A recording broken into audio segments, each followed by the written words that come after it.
സാധിക്കും. ഞാൻ പറഞ്ഞു വരുന്നത് ആ ശിഹാബ് തങ്ങളെ ഇവർക്കെന്താ വെറുപ്പ് എന്നറിയോ? കാരണം സിറാജുൽ ഹുദയെ സഹായിച്ച ആളാണ്, പേരോടിനെ പ്രോത്സാഹിപ്പിച്ച ആളാണ്, അതുപോലെ തന്നെ സുന്നത്ത് ജമാഅത്തിന്റെ പ്രവർത്തനത്തിൽ പങ്കുവഹിക്കുന്ന ആളാണ്, അതുപോലെ തന്നെ ഫാത്തിഹ എന്ന ആളാണ്. അതുകൊണ്ട് സയ്യിദ് മുഹമ്മദ് ശിഹാബ് തങ്ങളോട് എന്താ വെറുപ്പ്? ഞാൻ ചോദിക്കട്ടെ മൗലവിമാരെ, തങ്ങളവറുകൾ വഫാത്തായിരുന്ന ദിവസം ഞാൻ ഈ ആവോലത്ത് എന്റെ ഉമ്മയുടെ ജ്യേഷ്ഠത്തിയുടെ മകൾ മരിച്ചിട്ട് അവിടെയുണ്ട്. ഞാൻ അവിടെ നിന്ന് വിവരമറിഞ്ഞു. എപ്പോഴും നന്ദി വേണമല്ലോ, ബോധം വേണമല്ലോ. ഞാനതാ തങ്ങൾ മരിച്ച വിവരമറിഞ്ഞപ്പോ മഹാനായ കാന്തപുരം ഉസ്താദ് അന്ന് തമിഴ്നാട്ടിലാണ്, നമ്മുടെ നേതാക്കൾ പലരും പല സ്ഥലത്താണ്. ഞാൻ ഉസ്താദിനെ വിളിച്ച് വിവരം പറഞ്ഞു. എന്നിട്ട് ഞാൻ ചോദിച്ചു, ഉസ്താദേ തങ്ങൾ വഫാത്തായല്ലോ, നമുക്ക് ആയിരക്കണക്കിന് മദ്രസയില്ലേ കേരളത്തിലും പുറത്തും? അതേ, ആയിരക്കണക്കിന് മദ്രസയില്ലേ? ആ മദ്രസയിൽ അതാ ലക്ഷക്കണക്കിന് കുട്ടികളില്ലേ? അതുപോലെ 10,000കണക്കിന് മുഅല്ലിമീങ്ങളില്ലേ? അവരൊക്കെ നാളെ അവരവരുടെ മദ്രസയിൽ നിന്ന് അതാ തങ്ങൾക്ക് വേണ്ടി ഒരു ഫാത്തിഹയും സൂറത്ത് ഓതി യാസീൻ ഓതി ദിക്ർ ചൊല്ലി ദുആ നടത്തിയാൽ അതൊരു നല്ല കാര്യമല്ലേ? അതിനുവേണ്ടി ഉസ്താദിന്റെയും മറ്റും ഒരു പ്രസ്താവന കൊടുക്കട്ടെ. ഉസ്താദ് അവர்கள் പറഞ്ഞു നിർബന്ധമായും കൊടുക്കണം എന്ന് പറഞ്ഞു. ഞാൻ ഉള്ളാൽ തങ്ങളെ വിളിച്ചു. അല്ലാഹു തആല അവിടത്തേക്ക് ദീർഘായുസ്സും ആഫിയത്തും നൽകട്ടെ. തങ്ങൾ പറഞ്ഞു നിർബന്ധമായും കൊടുക്കണം. ഞാൻ മൗലാന എം.എ. ഉസ്താദിനെ വിളിച്ചു. എം.എ. ഉസ്താദ് പറഞ്ഞു കൊടുക്കണം. ഖലീൽ തങ്ങളെ വിളിച്ചു. അങ്ങനെ ഓരോ നേതാക്കളെയും വിളിച്ചു. എന്നിട്ട് ഞാനതാ പ്രസ്താവന കൊടുത്തു. ആ പ്രസ്താവന മുഴുവൻ പണ്ഡിതന്മാരെയും പേരിൽ കൊടുത്തു. അൽഹംദുലില്ലാഹ്, തങ്ങളവറുകളുടെ വഫാത്ത് നടന്ന ദിവസം തന്നെ ആയിരക്കണക്കിന് മദ്രസകളിൽ ലക്ഷക്കണക്കിന് കുട്ടികൾ 10,000കണക്കിന് പണ്ഡിതന്മാർ തങ്ങളുടെ പേരിൽ ഫാത്തിഹയും സൂറത്തുമൊക്കെ ഓതി ദുആ നടത്തിയില്ലേ മുസ്ലിമീങ്ങളെ? എന്നിട്ട് നമ്മളെയൊക്കെ തങ്ങളെ വിരോധിയാണെന്ന് പറഞ്ഞു തീർക്കാൻ വേണ്ടി ഇവരെന്തെല്ലാം കുതന്ത്രങ്ങളെ പയറ്റി ബഹുമാനപ്പെട്ട ശിഹാബ് തങ്ങൾക്ക് എതിരെ പറഞ്ഞു എന്ന് പറയാൻ കള്ളരേഖ കൊണ്ടുവന്നിട്ട് ഞാൻ പിടിച്ചതല്ലേ സെലഫി, കാണിച്ചതല്ലേ സെലഫി. എന്നാൽ ശിഹാബ് തങ്ങളെ പേരെടുത്തിട്ട് നിങ്ങളെ നേതാക്കന്മാര് പറയുന്ന നീചമായ വാക്കുകൾ മുസ്ലിം സമുദായം ഒന്നറിയട്ടെ, ഒന്ന് കേൾക്കട്ടെ.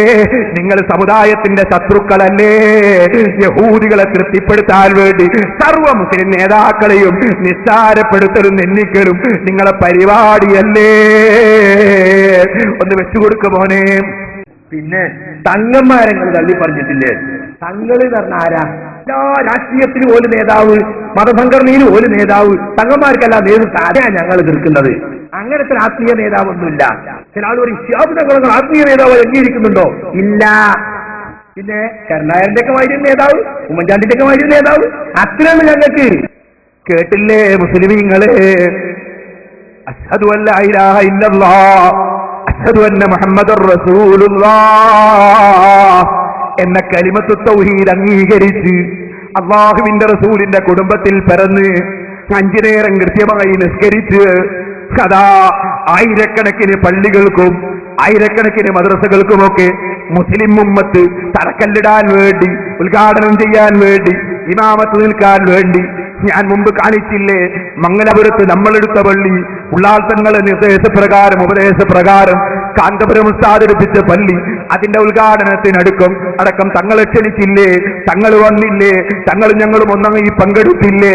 പറയുന്ന ഞാനതിന്റെ കമ്മിറ്റി മെമ്പറാണ്.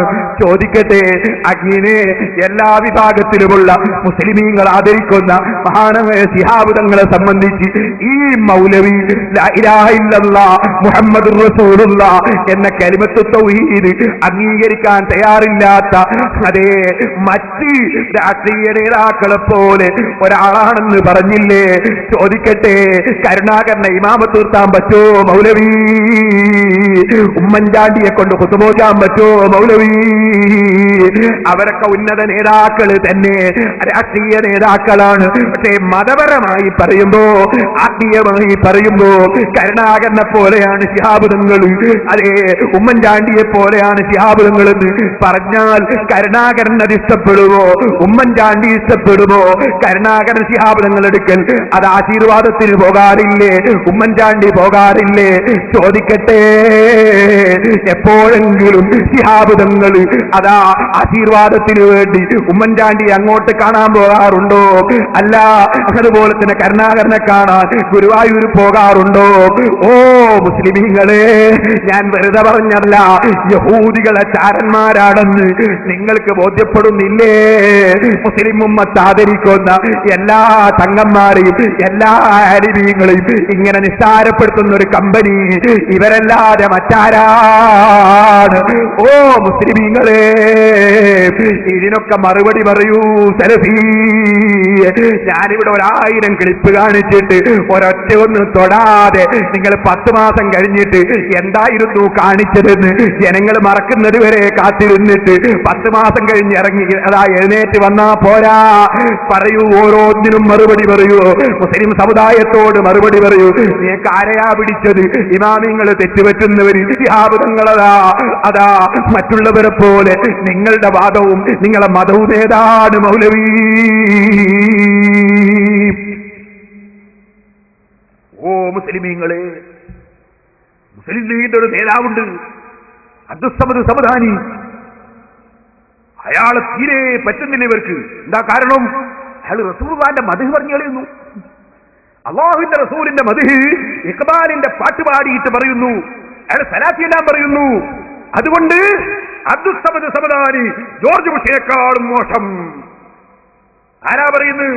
മുഹമ്മദ് സമദാനിന്റെ പേര് പറയുന്നില്ല, കാരണം സാസ് വേറെ വരുമെന്ന് പഠിച്ചിട്ട്. പലപ്പോഴും നമ്മുടെ കേരളത്തിൽ പ്രസംഗിക്കുന്ന പലരും, വാർഷിക പ്രഭാഷണം നടത്തുന്ന പലരും ഇഖ്ബാലിന്റെ കവിതയിലൂടെ റസൂലിനെ പരിചയപ്പെടുത്താറുണ്ട്. അബദ്ധമാണ്. ലോകത്ത് സംഭവിച്ച ഏറ്റവും വലിയ ദുരന്തങ്ങളിൽ മുസ്ലിം ലോകം അനുഭവിക്കുന്ന ദുരന്തം ജോർജ് ഡബ്ല്യു ബുഷിന്റെ കടന്നുവരവല്ല, ഈ മാതിരി തകർച്ചയാണ്. കേട്ടില്ലേ? ഇഖ്ബാലിന്റെ പദ്യമുദ്ധരിച്ച് റസൂലുള്ളാഹിന്റെ മദ്ഹ് പറഞ്ഞാൽ ജോർജ് ബുഷ് പ്രശ്നമല്ല. സംഗതി ശരിയാണല്ലോ, പരസ്പരം യോജിപ്പാണല്ലോ, ജോർജ് ബുഷുമായിട്ട് യോജിപ്പാണല്ലോ.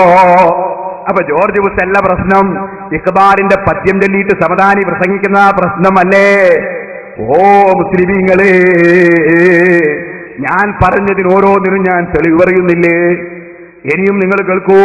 കഴിഞ്ഞില്ല. ഞാന് മുമ്പത്തെ പ്രസംഗങ്ങളിൽ റസൂലുള്ളാഹിന്റെ മദ്ഹ് പറയുന്നതിന്റെ തെളിവുകളെന്ന് പറഞ്ഞു. ഈ മൗലവി പറഞ്ഞു റസൂലുള്ളാഹിന്റെ മദ്ഹ് പറയണമെന്ന് ഖുർആൻ ഒരു സ്ഥലത്തില്ല, വെല്ലുവിളിക്കാൻ റെഡിയാണെന്ന്. ഞാൻ റെഡിയാണ്. ഞാനിവിടുന്ന് കേൾപ്പിച്ചാന്ന് വെച്ചാൽ ആദ്യം അത് കേൾപ്പിക്കും. എന്റെ മൗലവിനെ കൊണ്ട് ബോധയലിച്ചു തരാം. ഖുർആനിൽ ഒരിടത്തും റസൂലുള്ളാഹിന്റെ മദ്ഹ് പറയാൻ പറഞ്ഞിട്ടില്ല, എവിടെയും പറഞ്ഞിട്ടില്ല. ആധികാരികമായി തന്നെ പറയുന്നത്, വളരെ ഗൗരവത്തിലുമാണ് പറയുന്നത്, വളരെ ബോധത്തോടു കൂടിയുമാണ് പറയുന്നത്. റസൂലുള്ളാഹിന്റെ മദ്ഹ് പറഞ്ഞോ നിങ്ങളൊന്നും ഖുർആനിൽ ഒരിടത്തിലില്ല. വെറുതെ പറയാം, വെറുതെ. ആ കാര്യത്തിൽ മുജാഹിദുകളെ സംബന്ധിച്ചിടത്തോളം ആ കാര്യം ചർച്ച ചെയ്യുന്ന ഏത് സദസ്സും ഒരുക്കാൻ നമുക്ക് യാതൊരു പണിയില്ല. മനസ്സിലായില്ലേ? റസൂലുള്ളാഹിന്റെ മദ്ഹ് പറയണമെന്ന് ഖുർആനിലില്ല പോൽ.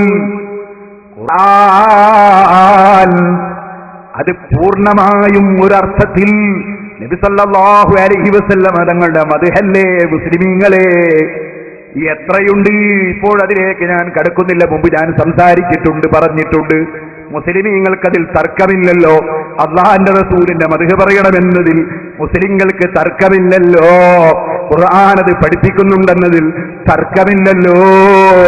സഹീഹുൽ ബുഖാരിയിൽ ഇന്നല്ലാഹ വ മലായികതഹു യുസല്ലൂന അലൻ നബി യാ അയ്യുഹല്ലദീന ആമനൂ സല്ലൂ അലൈഹി വസല്ലിമൂ തസ്ലീമാ എന്ന സലാത്ത് തന്നെ അല്ലാഹു തആല റസൂലുള്ളാഹിന്റെ മദ്ഹ് പറയുന്നു എന്നല്ലേ ഒരു തഫ്സീർ പറഞ്ഞത്. എന്നിരിക്കുമ്പോൾ സലാത്ത് തന്നെ മദ്ഹാണെങ്കിൽ ലോകത്തിന്റെ എല്ലാ പള്ളികളിൽ നിന്നും അശ്ഹദു അന്ന മുഹമ്മദുർ റസൂലുള്ളാഹ് എന്ന് വിളിച്ചു പറയുന്നത് തന്നെ മദ്ഹാണെങ്കിൽ ആ മദ്ഹ് പറയാൻ അല്ലാഹുവിന്റെ ഖുർആൻ പറഞ്ഞിട്ടില്ലെന്ന് പറയുന്ന മൗലവിമാരെ, നിങ്ങളും യഹൂദികളും തമ്മിൽ ബന്ധമില്ലേ? ഇനി ചോദിക്കട്ടെ, ഞാനിതാ പറയുന്നു, ഈ മൗലവിയെ കൊണ്ട് ഞാനൊന്ന് ബുറുദ വൈറ്റ് ചൊല്ലിക്കട്ടെ. അത് നിങ്ങളൊന്ന് കേട്ടോ. നാദാപുരത്ത് വെറുതെയല്ല, ഉറക്കൊഴിച്ച് ഊണുമൊഴിച്ച് ഈ അധ്വാനം നടത്തിയിട്ട് ഈ പ്രസംഗം നടത്തുന്നത് വെറുതെയല്ല. റസൂലുള്ളാഹിന്റെ മദ്ഹ് ഇമാം ബൂസിരി തങ്ങളെ ബുറുദ ഇപ്പറഞ്ഞ മൗലവിയെ കൊണ്ട് ചൊല്ലിപ്പിക്കുന്നു. അതൊന്ന് കേട്ടോ മുസ്ലിമീങ്ങളെ. മഹാനായ അഷ്റഫുൽ ഖൽഖായ മുഹമ്മദ് മുസ്തഫ സല്ലല്ലാഹു അലൈഹി വസല്ലം. ആ നബിയുടെ പ്രത്യേകത എന്താ? അമ്പിയാക്കളുടെ നേതാവാണ് അദ്ദേഹം, ലോക മുസ്ലിമീങ്ങളുടെ നേതാവാണ്. ബൂസീരിയുടെ 2 വരി കവിതകൾ അദ്ദേഹം അവസാനിപ്പിക്കും പറയുന്ന 2 വരി കവിതകളുണ്ടല്ലോ, അത് നമുക്ക് സ്വീകാര്യമാണ്. ഇമാം ബൂസീരി പറയുകയാണ്, ഫമബ്ലഉൽ ഇൽമി ഫീഹി അന്നഹു ബശറുൻ വഅന്നഹു ഖൈറു ഖൽഖില്ലാഹി കുല്ലിഹിം. ഫമബ്ലഉൽ ഇൽമി ഫീഹി അന്നഹു ബശറുൻ വഅന്നഹു ഖൈറു ഖൽഖില്ലാഹി കുല്ലിഹിം. നാദാപുരം കണ്ടനം മുതലാകുന്നുണ്ട് കേട്ടോ, മുതലാകുന്നുണ്ട്. ഓ മൗലവി 2 വരിയല്ല, ആദ്യത്തെ വരി മുതൽ അവസാനത്തെ വരി വരെ ചൊല്ലിപ്പിക്കും കേട്ടോ.